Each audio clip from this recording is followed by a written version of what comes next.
Despite its beauty, the backcountry surrounding Moab can be hostile and dangerous.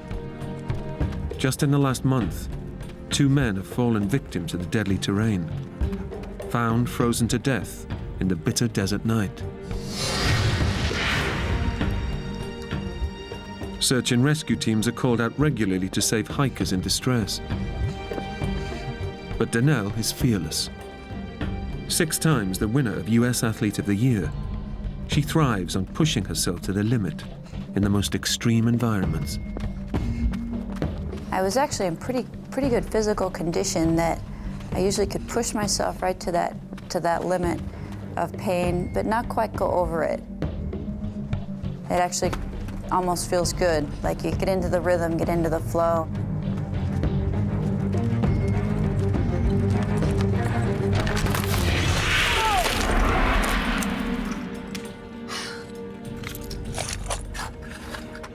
Out for that.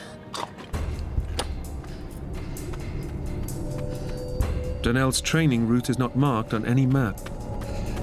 And with every step, she's heading further into uncharted territory. All of a sudden, the next thing I know, Taz was ahead of me, and my foot slipped out from under me.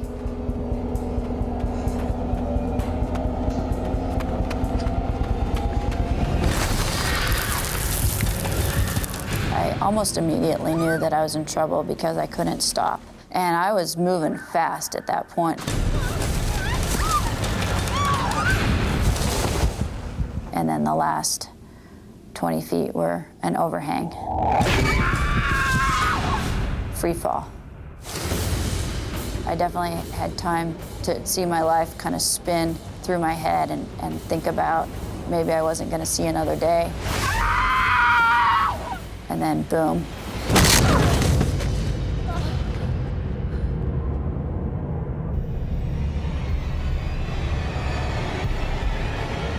Oh my God, I'm still alive.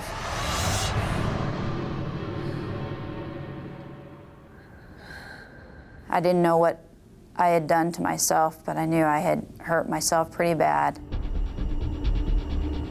It's a horrendous fall. The impact has shattered Denell's pelvis into pieces, leaving her skeleton severed in 2. There's nothing but soft tissue connecting her legs to the rest of her body. Super athlete Denell goes into survival mode. Somehow my brain didn't allow itself to think too deeply about what had happened. Despite her terrible injuries, Denell's endurance training kicks in, and she's determined to keep moving. So what I did was I took my right hand and put it on my right leg, and my left hand and put it on my left leg, and I could feel my legs. And so I knew that I wasn't paralyzed. And my next reaction was, I gotta get out of this canyon. I gotta get back to my truck, and I gotta get home, or I gotta get to the hospital.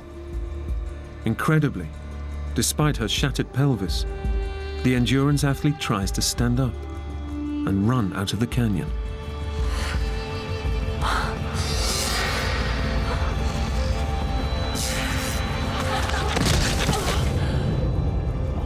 But with her skeleton effectively in 2, Denell's legs cannot support her body. Unable to walk or run, she's facing her worst nightmare. Her legs useless, she's alone on a ledge, separated from her dog, Taz. Denell is stranded in 1,000 square miles of barren, uninhabited wilderness. I knew that I needed to get out of that canyon. The temperatures were cold, and it was the middle of winter. But I couldn't stand up, I couldn't walk. So I just started dragging myself.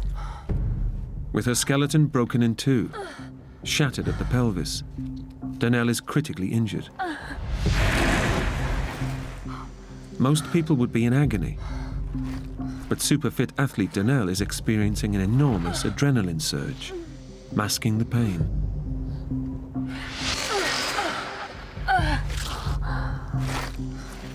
But the problem for Denell now is which direction to go. She's no idea if there's a safe way down from the ledge.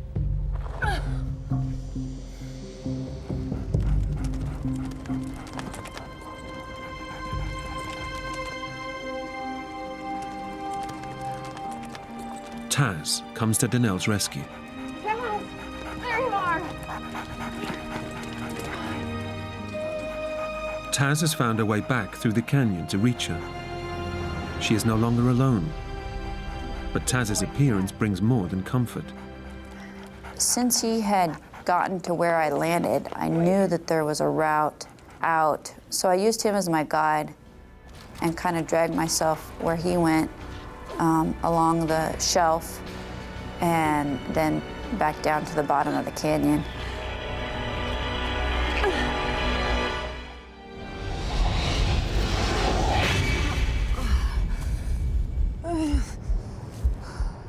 Despite Denell's superhuman efforts, she's far from safety. Too tired to go on, she stops for the night.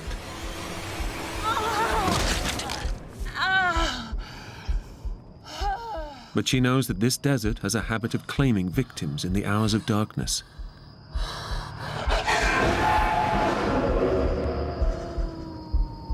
It was comforting having Taz there. And I also knew that if there was to be, say, a coyote or something that was to come into the canyon, that he would bark and scare any wild animals away.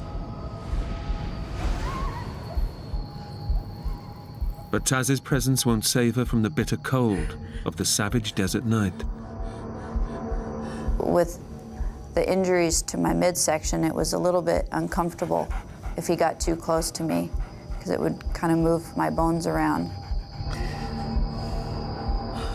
I was really hopeful that I was going to make it out of there, or that somebody was going to get me. I should have realized right then that I was about to die and that I was in the middle of nowhere and nobody knew where I was.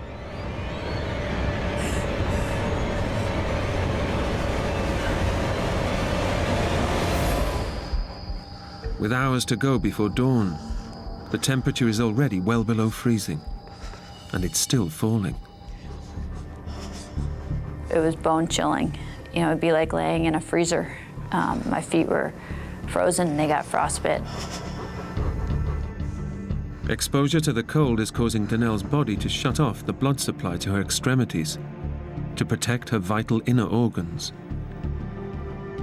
Frostbite could claim her fingers and toes, but it's only the first stage in the onset of hypothermia.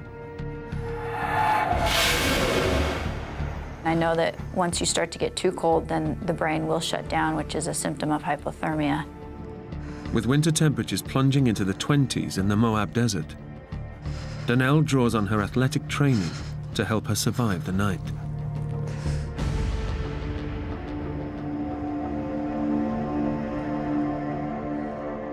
Despite a fractured pelvis, Denell starts to do crunches to keep herself warm. It was almost like just lifting my head up, my head and my shoulders up. I couldn't do a full sit-up because I didn't have any movement in my midsection.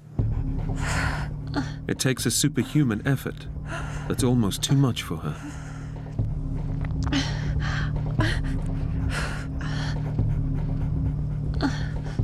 And then I started to fatigue, and I became tired, and I said to myself, I gotta find a pace that I could maintain through the entire night. Denell forces herself to do one sit-up every 5 seconds, non-stop, over the next 6 hours. It's an extraordinary challenge, but it's the only way she'll stay alive. I knew if I fell asleep, I would have died of hypothermia. And I knew if I stopped doing the crunches that I would have died of hypothermia. In an incredible feat of physical endurance and mental stamina, Denell wills herself to survive in freezing conditions.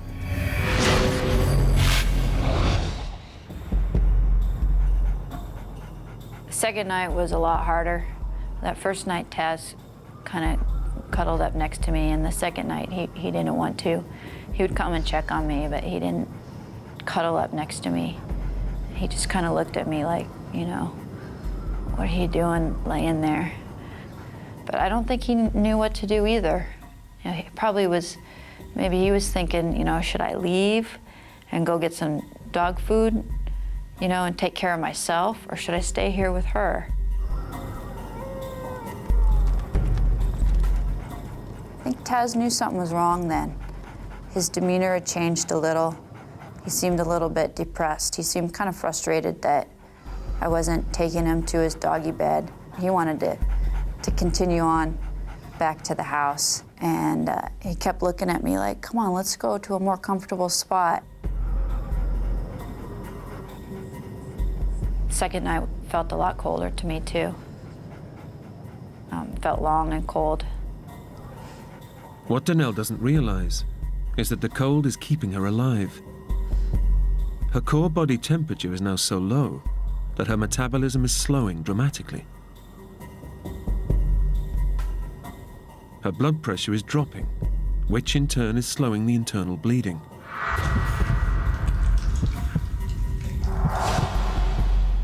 The cold is delaying the worst, but Denell is already living on borrowed time.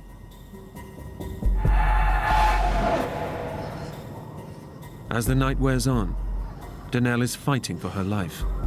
It's taking every ounce of willpower to avoid drifting off to sleep, where the onset of hypothermia would lead to certain death. While critically injured and exposed to freezing conditions, Denell's endurance training has helped keep her alive for over 2 days. But the physical ordeal is wearing her down mentally.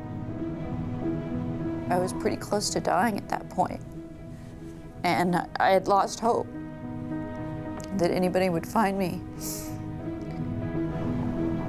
Now, after 51 hours, her intense willpower is breaking down. Despite increasing risk of hypothermia, she can no longer stop herself from urinating.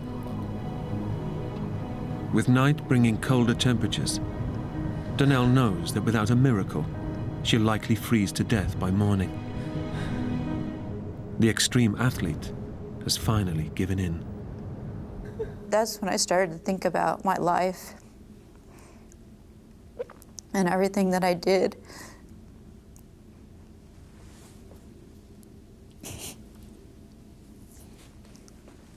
I started to think about my life and everything that I did and everything that I still wanted to do.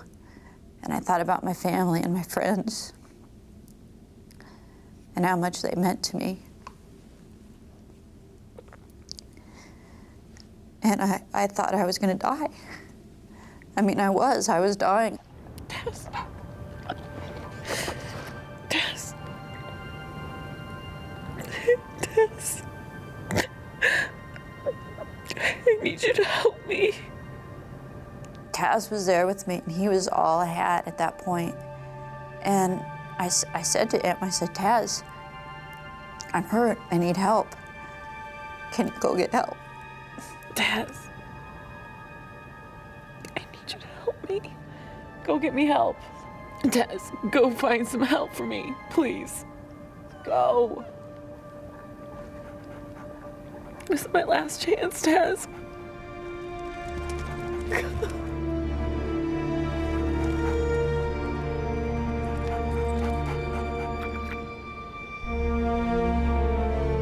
Go! And he turned around and he took off.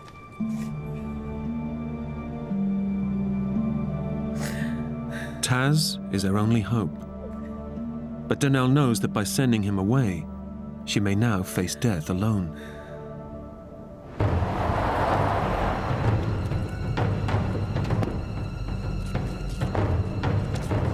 With little time to spare, Moab Rescue Operations Chief John Marshall arrives at the Amasa backcountry search area first.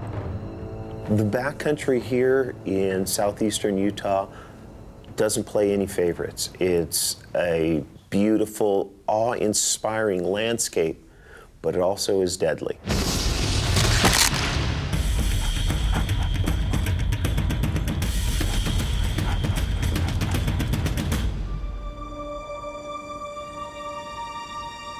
There's a dog down there. You see him? Yeah, I got him.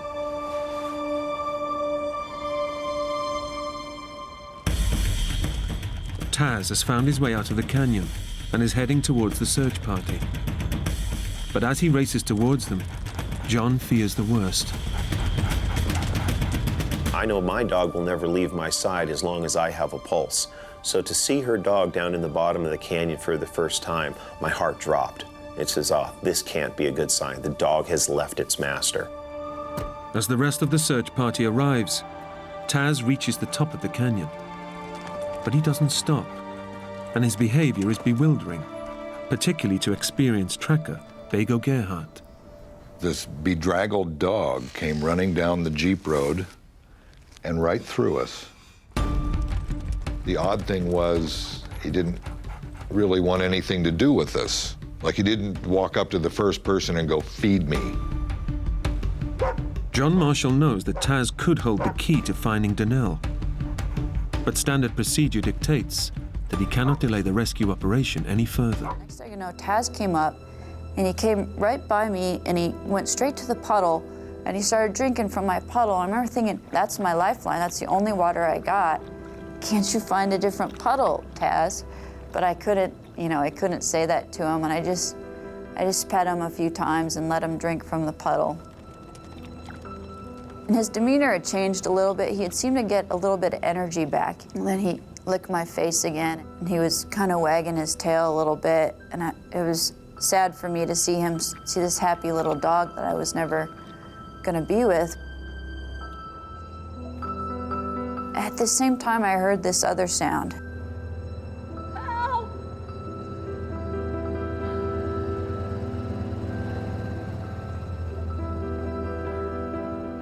I wasn't hopeful because I'd been screaming help for 50 some hours straight, and nobody had come to help me.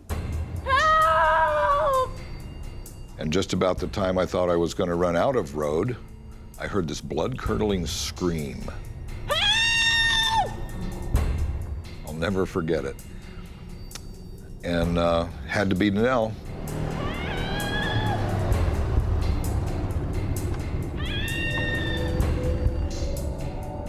I can't move! The sound got closer, and the engine cut out, and I start begging, desperate begging for help, explaining that I'm hurt, telling this person, you cannot leave, I need help, I need help. Help! Please help me!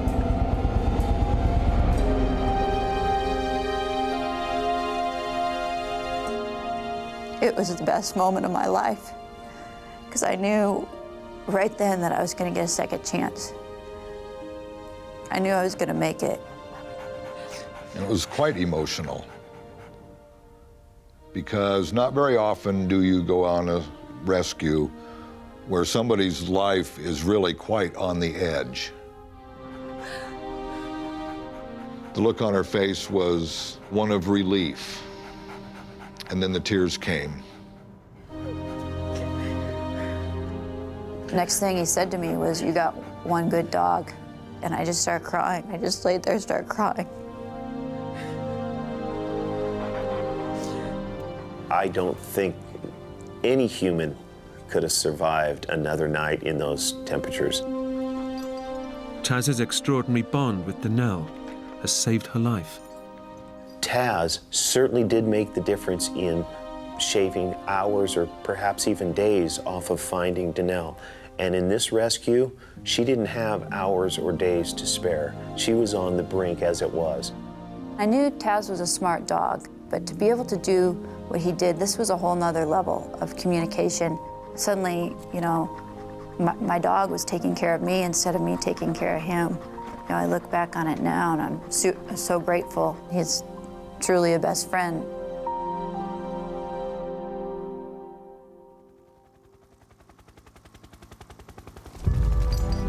Denell is airlifted to hospital and undergoes emergency surgery to repair the severed vessels that have pumped 3 pints of blood into her pelvic cavity. Then there's a 6-hour operation to pin her shattered pelvis back together. It's touch and go whether she'll pull through. When we get the reports back of 2 her medical condition, and all the doctors were saying, she really shouldn't be alive with the massive amounts of blood loss that she had, the hypothermia, the frostbite, everything combined. She should have been dead days ago. But here it is 2.5 days later, and she's smiling. But there's another shock waiting for Denell when she gets to see her feet for the first time in 3 days. Laying there in the hospital bed, and they had taken my shoes off, and I finally got a glimpse of my feet, and they were black from frostbite. Every single one of my toes and then part of my foot was black. You know, with frostbite, you just have to give it time, and eventually over the next 24 hours, slowly but surely, the color started to come back in my toes, my feet, and so I knew I was gonna be able to, my feet were gonna be okay. The prognosis for Denell's fractured pelvis was not so reassuring. The doctor said that the injuries in my pelvis were pretty extensive, so I didn't know if I was gonna be wheelchair bound the rest of my life or if I was gonna be able to walk again. Her life has been saved, but her body may be shattered beyond repair.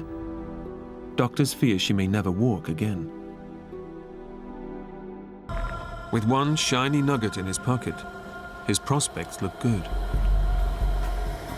But Theo's thirst for gold gets the better of him, and his intensive search takes him much further than he realizes. You get that engrossed in what you're doing, you don't check to see how far you've got. When you turn around, you think to yourself, my God, have I come this far?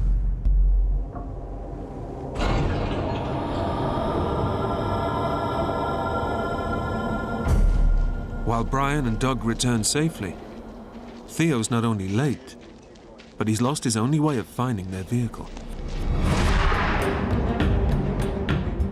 Heavy clouds have rolled in, presenting him with a serious problem. I looked up at the sky and there was no sun to speak of because of the cloud cover, and the cloud cover was exceptionally thick. I realised that, this is getting serious. Theo had planned to retrace his steps to the vehicle using the sun. Without it, or his GPS, he has absolutely no way of navigating.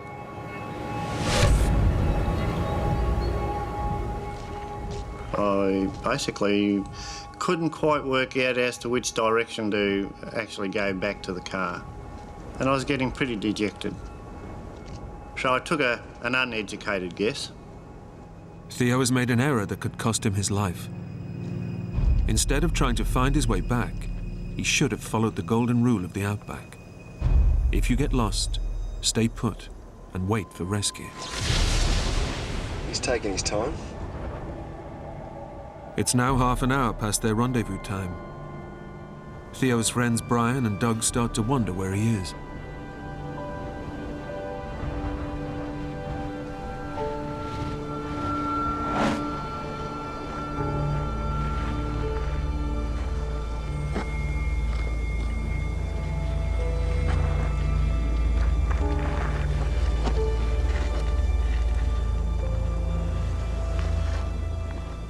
I got myself totally disorientated to the point that I didn't know where left, right, up, down, north, east, west was. Theo has bet his life on the direction he's chosen to lead him to safety. He's still ignoring the rule of the Outback, to stay where he is once lost.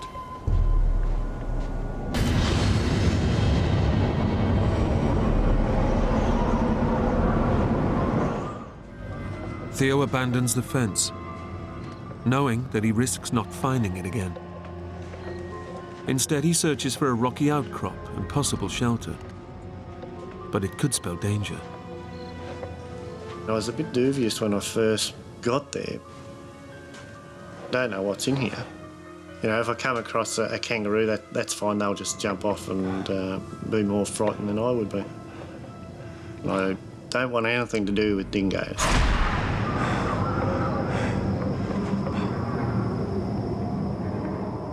Dingoes often sleep in kangaroo hollows and will attack if disturbed.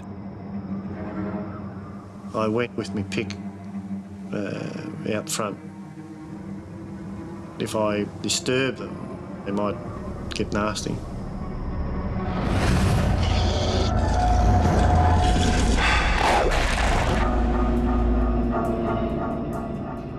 He has no option but to cautiously enter the shelter.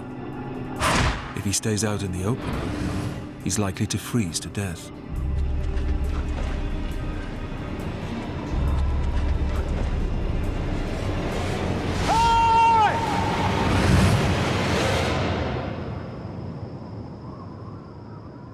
The cave is empty, providing shelter, but little comfort.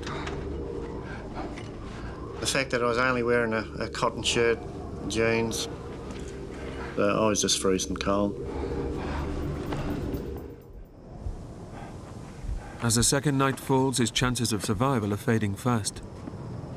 He again ignores the rules to stay in one place and continues to wander in the hope of finding the fence. But the more he walks, the more disoriented he starts to become. I didn't have any actual sense of which way I was actually going to. I was walking away from where I was lost and not staying in the same area.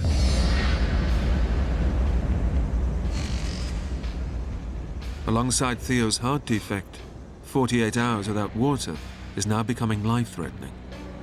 A healthy person could go 3 days without it, but Theo is not healthy, and he hasn't had a drop to drink in 2 days. Severe dehydration pushes him closer to death with every hour. When the body starts shutting down, it's not pleasant. Every part of your body hurts. You can't sit down without the part that you're leaning on. It just aches. When you start walking, your legs hurt, your arms hurt. It had gone from being saved and rescued to trying to survive, and the idea that there's a possibility you were going to die. I was getting so weak and thirsty. My throat was constantly dry, my lips were starting to get swollen. I had nothing to drink, there was just no water about whatsoever. Theo's body is losing 2 to 3 litres of fluid per day, causing muscle cramps, headaches, and extreme disorientation. Desperate for fluid, he makes an uncomfortable decision.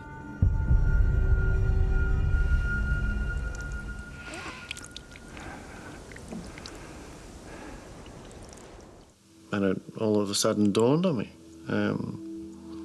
Hang on a minute. You can't waste this. This is your body fluid's going to waste. This is the stuff that's going to keep you alive. It's the only bit of moisture you've got. You know, this was pure water going through.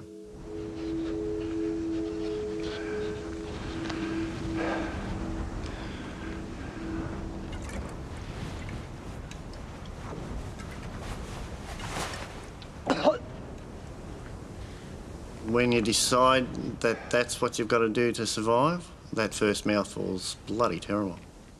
The first time it near made me sick.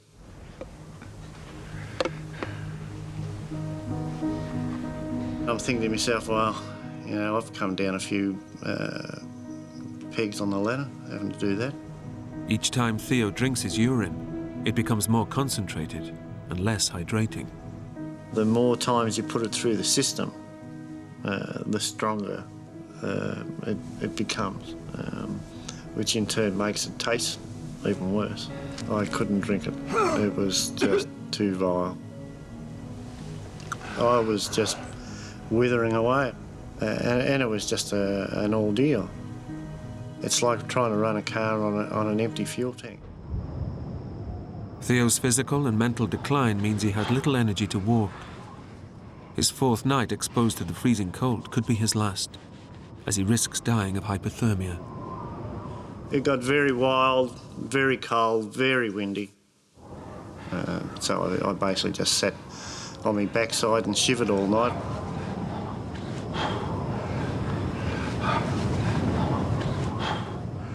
You were shivering all the time, you were cold, You couldn't lay down, you were aching all the time. All you're waiting for is the sun to come up so you can just start getting warm again.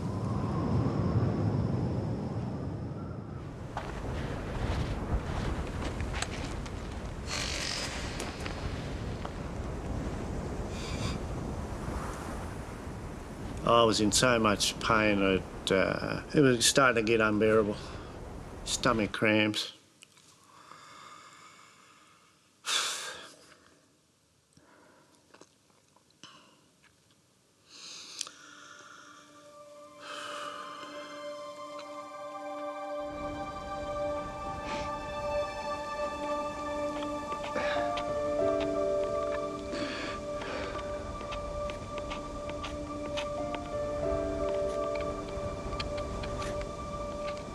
I was starting to think I wasn't going to survive. So thoughts of the wife, kids, friends were certainly coming into your mind. I was thinking I was going to die, so I might as well write notes to everybody on the back of this oxidised piece of tin, which I did. This is my last message.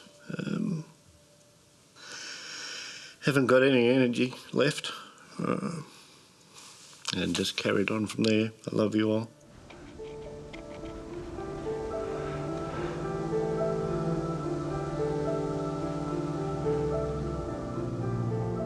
Trying to explain, more so to my wife,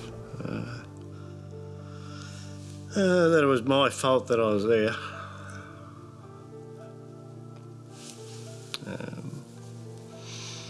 Because I told her I was bloody stupid. Yeah, and it shouldn't have happened.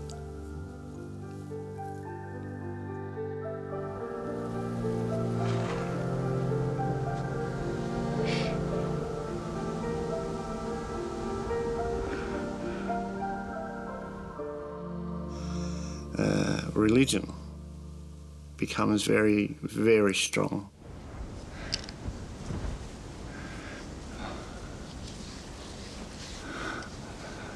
Dear God, can you help us out, mate?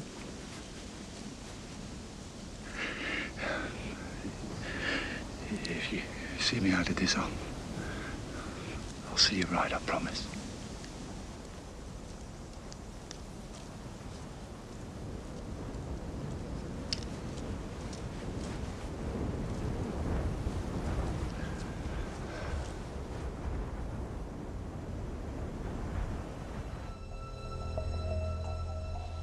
Hi, love. It's Mum. There's something I need to tell you. It's your dad. Theo's wife, Pauline, has been waiting on tenterhooks for news. Until now, she's resisted phoning their 3 grown sons to tell them their father's missing. He went detecting with Brian and Doug, and he didn't come back. Don't worry, I said, as soon as the moon comes out tonight, he'll find his way back, honey. It's okay. Said, you know, it's okay, Mum. He will be found, it's okay. And I'm crying and crying. And I didn't tell them that how vast an area we were in. And I mean, you could not imagine it. Your dad's a fighter, isn't he?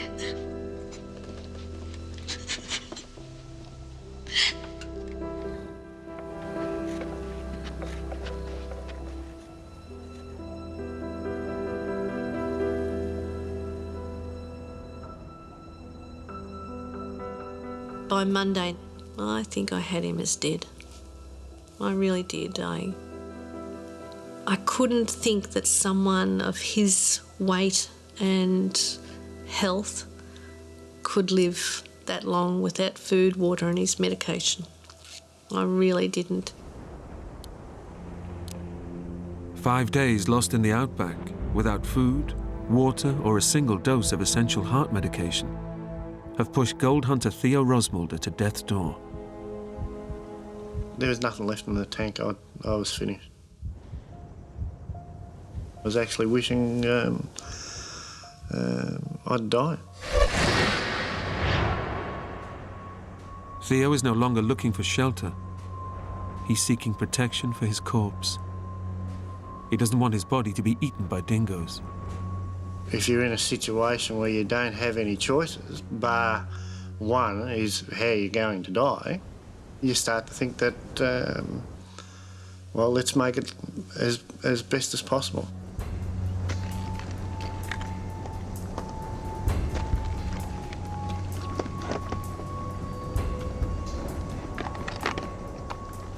When I found that cave, I basically decided, well, that would be a good resting place.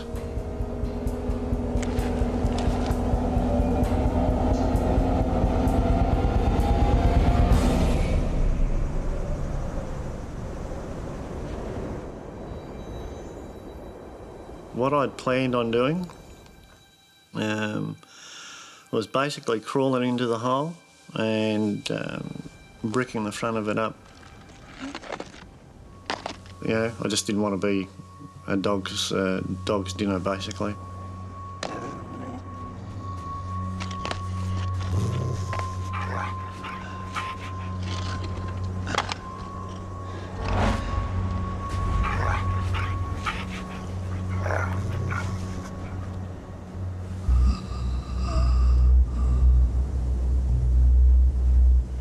I was prepared to die. I knew I didn't have much time left.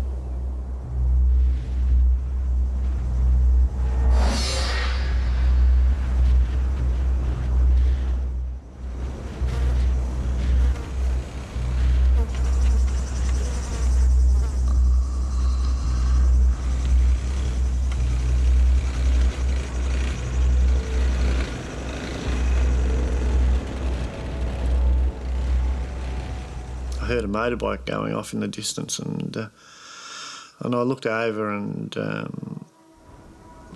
I could see this motorbike, and I thought, oh, you're seeing things.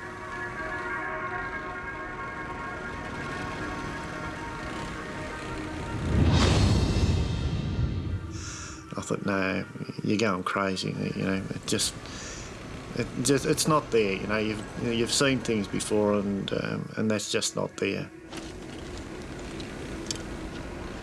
But I kept watching it. I was looking at something that I couldn't see, but it was there, and it pulled up.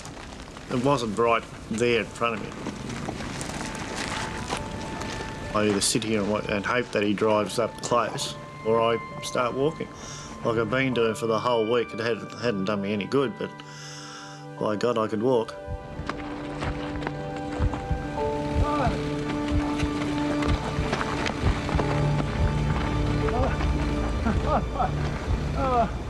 I started waving, but I mean, it was taking such an effort to even stand up and wave.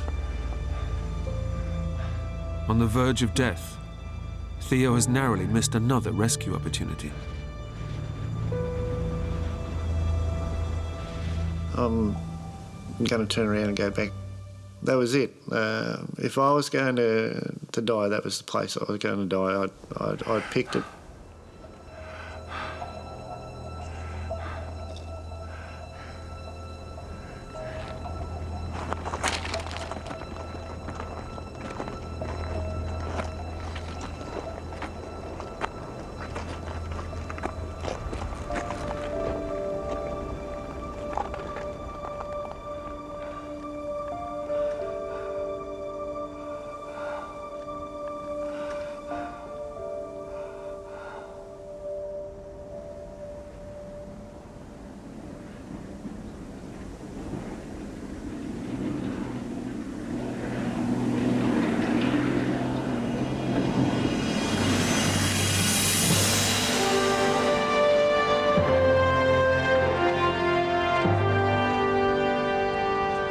As soon as I could see them, that they knew where I was, I basically just collapsed on the ground.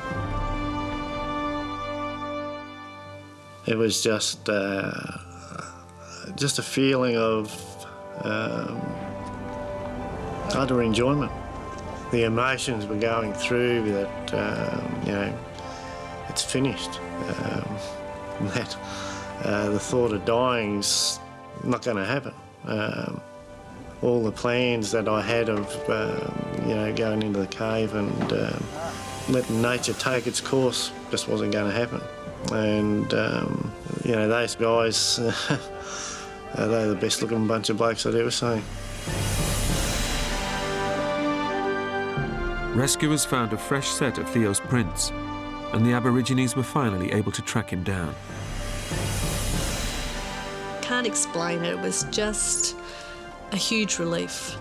It was, oh, thank God.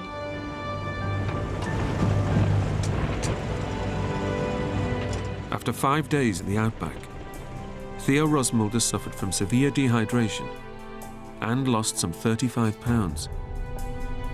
Yet his heart survived the ordeal without major complications. He now knows that had he stayed put on day one, he would likely have been found within hours. I thank everybody involved for the effort they put in. If it wasn't for them, I wouldn't be here. And like I've been telling people the whole way through, if you get lost, stay put. I mean, once you move away from where you're actually lost, you are lost. And it could cost you your life.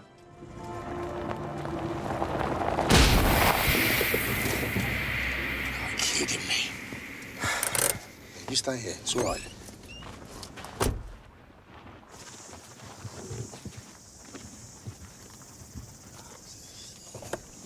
What happened, Dad? It's a tyre. It's no problem.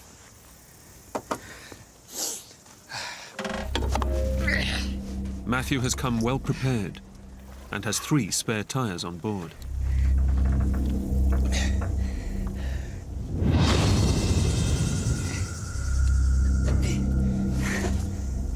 I wasn't in particularly good mood of changing a tyre at that time of the day. I was sweating, yeah, I was bloody soaked to the bone.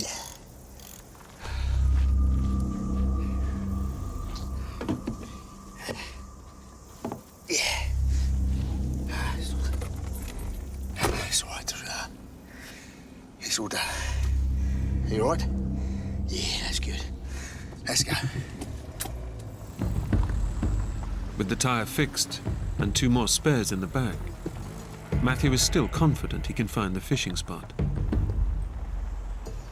But the desert is strewn with boulders and sharp rocks.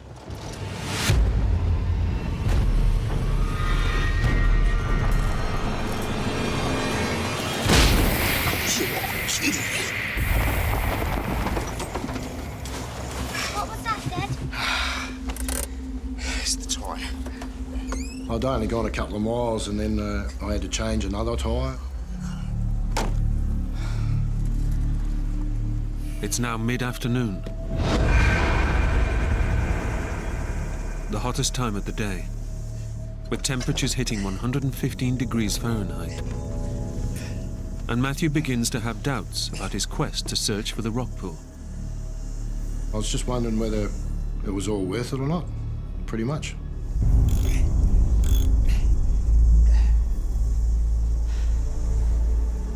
But still eager to live up to the promise he made to Shannon, Matthew decides to press on.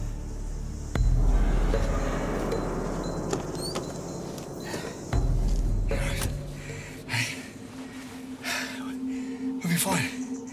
Let's get going. By my calculations, we're about halfway from where we'd come from to where we were going. And what's the point of turning around? Might as well continue on. Matthew presses on, hoping to come across a track which will lead them to safety.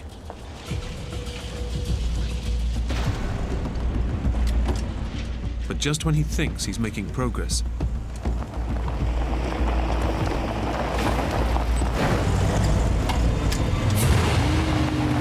the 4x4 suddenly stops in its tracks. Oh, you gotta be kidding me. What happened, Dad?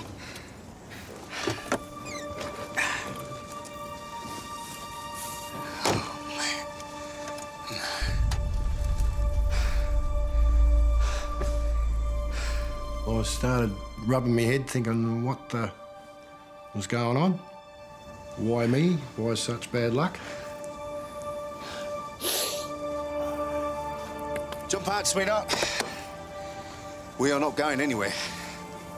We've run out of track, we've run out of spares, we're stuck. I was supposed to have Shannon back that night, and we weren't going back that night. There was no way in the world. As darkness falls, Matthew and Shannon have no choice but to camp out for the night. Oh, I mean, if it had been just me, it wouldn't have been no matter, but I had Shannon with me. She was my main concern.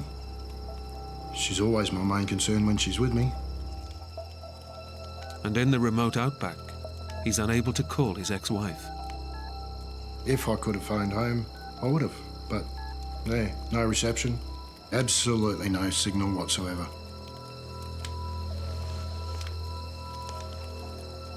At that point, I was thinking that, yeah, I might have made the wrong decision by not turning around and going back. By midday, the desert temperature hits 115 degrees.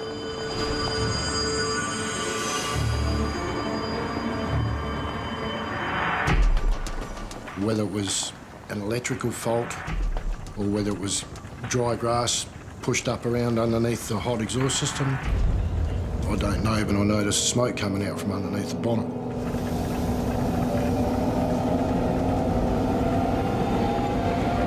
Shut up! Shut it! Get out! Run now! Keep running back! He has just seconds to grab whatever possessions he can Stay back, baby! before the car explodes into flames.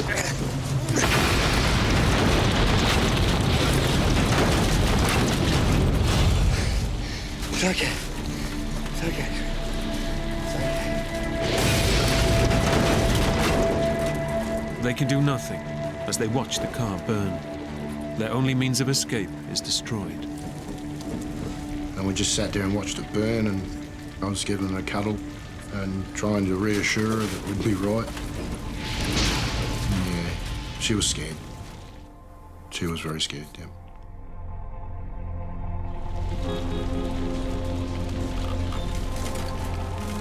What started as an innocent fishing trip has turned to disaster. Matthew's only way of getting Shannon out of the desert is gone.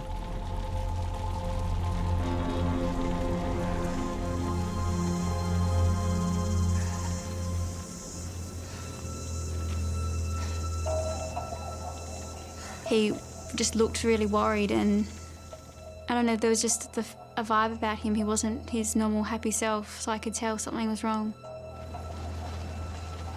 What's wrong, Daddy? I told her there and then that we were lost. Good time, big time.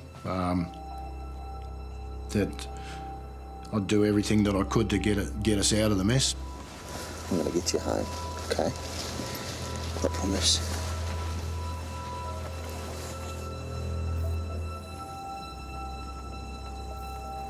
I couldn't whinge or complain about it. I had to be determined and had to be brave because there wasn't really much else I could do.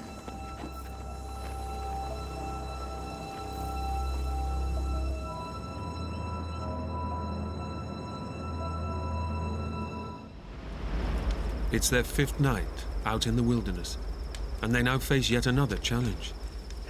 The temperature suddenly plummets to below zero, and without their tent, they're at the risk of hypothermia. That night, the temperature's dropping. It is freezing cold. It's getting colder and colder on hard ground. I kept building fires so Shannon could keep warm. I wrapped myself around her to try and get my body heat into her. I couldn't sleep at all. I was too worried about getting us out of there. And even though Shannon was there with me, I just felt so alone.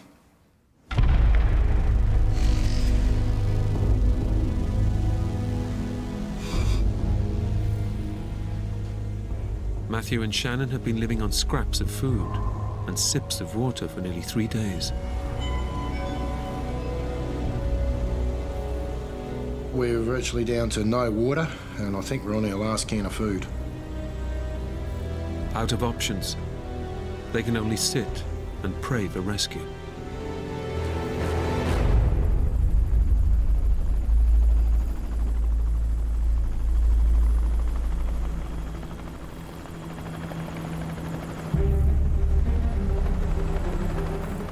The helicopter sort of came towards the mast. Sweetheart! Sweetheart! There's a helicopter! Over here! Help!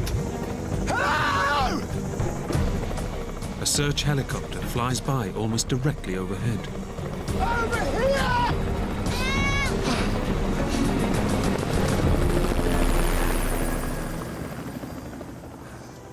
But in the vast expanse of the desert, they're just too tiny to be spotted. I just felt devastated. I was just, felt lousy. Absolutely lousy. Just couldn't believe they didn't see us.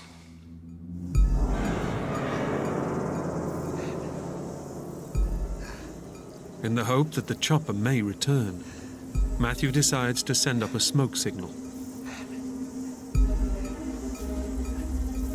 I was thinking that why not start a bushfire? Surely that would attract somebody's attention. In the arid outback, the desert scrub is like a tinderbox. Well, the fire caught a lot quicker than what I thought it would.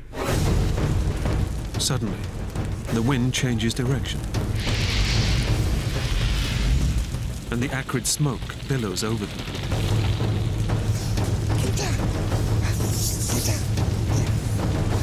Wrapped my arm around her and pulled her head in towards my chest because the smoke was so thick. We were choking on it.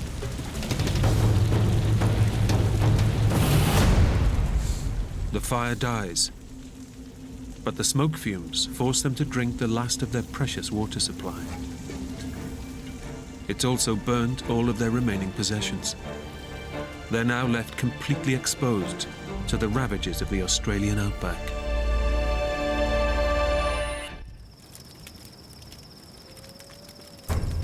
Their plight is hopeless, but Matthew won't give in till he's done everything he can to save Shannon.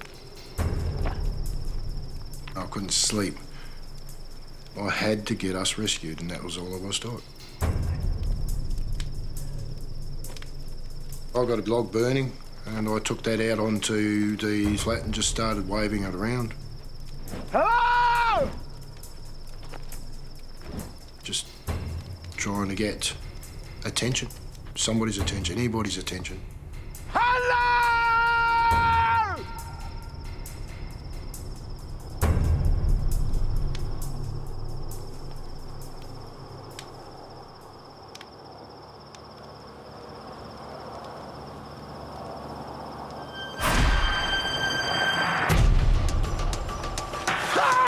From out of nowhere, this bloody set of headlights are heading straight towards us.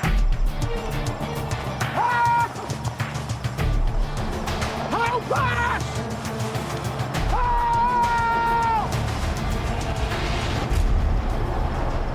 The car was coming towards us, and then it just veered off.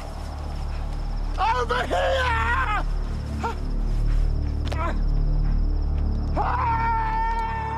The driver of the vehicle doesn't see him, and their chance of rescue disappears into the night. That feeling of elation just got shot down in flames. To see those taillights disappearing into the distance was just the worst moment of my life.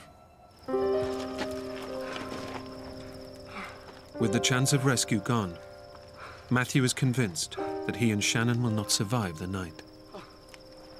We'd played together, laughed together, cried together, and now we're going to die together.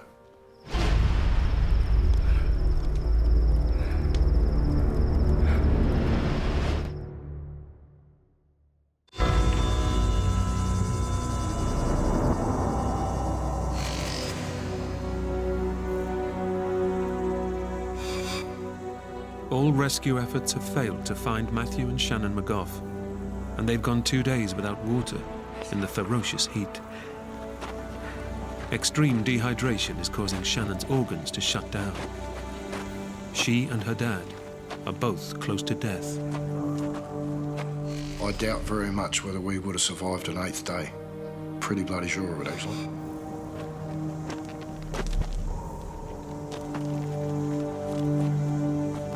Then, just when all hope is lost,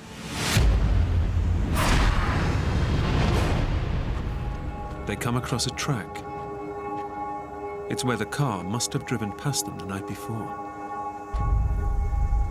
I was not going to leave the track. We're following it in the hope that this vehicle would come back or another vehicle had come through.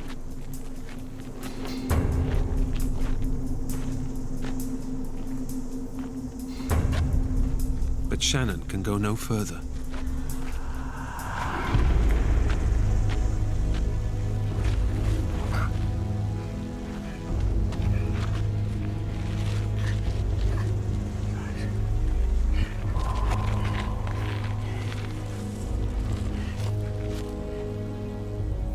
Shannon wasn't saying much at all.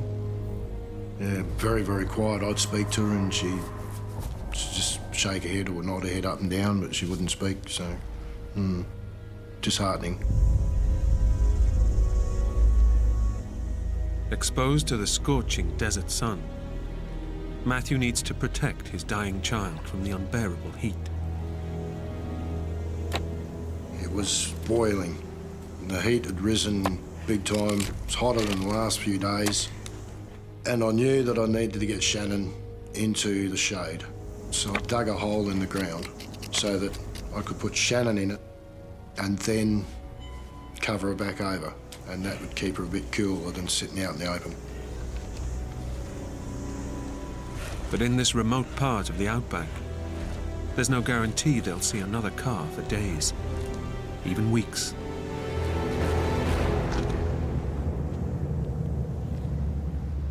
Matthew knows he may have just dug his daughter's grave.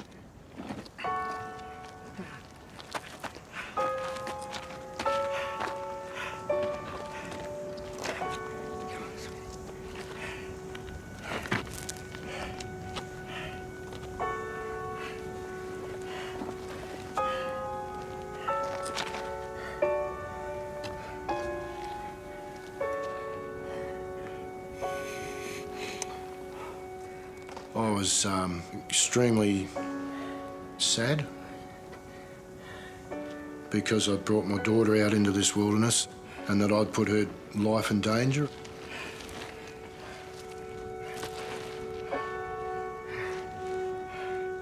After 8 days, battling to keep himself and his daughter alive, Matthew finally gives up.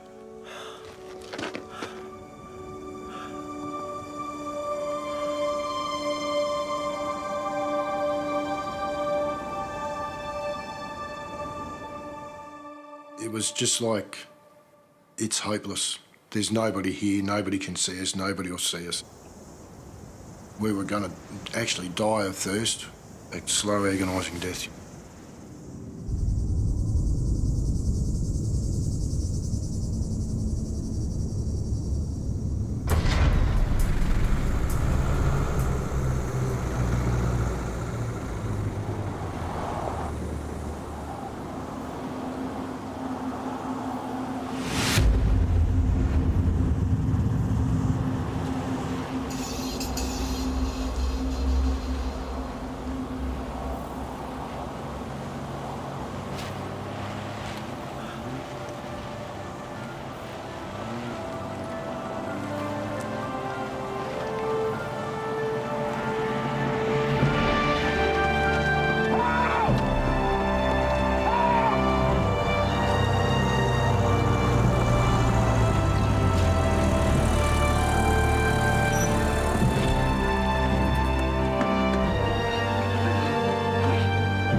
Dad rushing back over and waking me up and saying that he'd been found. After 8 days in the outback, their ordeal is finally over. I felt an enormous weight lift off my shoulders. I felt fantastic.